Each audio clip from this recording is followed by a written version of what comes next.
Hi, I'm Marianne Williamson, and I'd like to talk to you about the U.S. economy, particularly how rigged it is.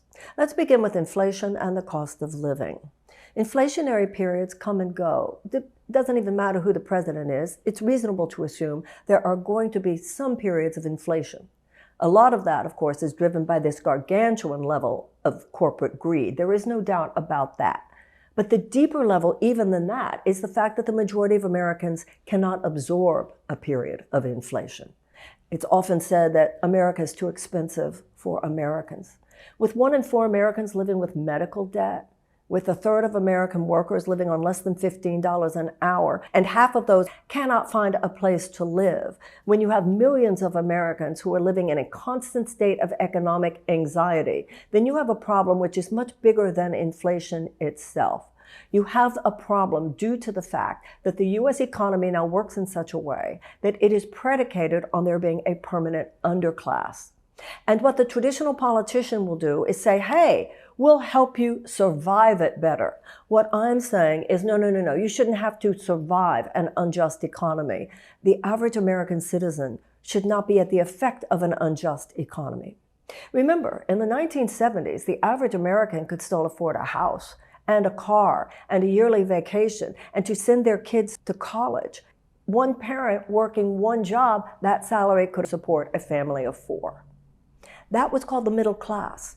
And all of that has collapsed now.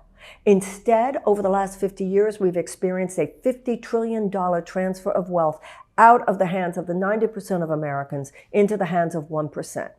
And why? Because corporate America now holds Washington hostage. Washington is now a system of legalized bribery.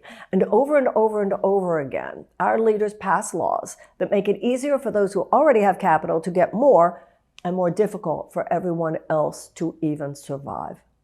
It is wrong, it is immoral, and it is unsustainable. It's like a ship that's listed so far to one side, and we need to bring it back to level.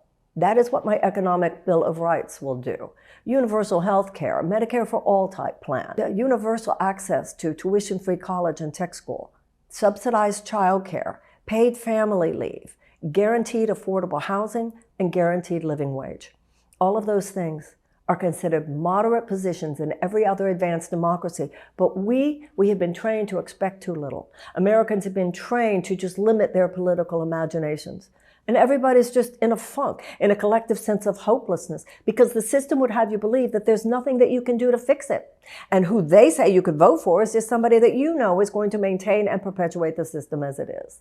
No, we can break the cord with that aberrational chapter of American history in which the average American is just supposed to accept we're not a government of the people, by the people, and for the people anymore.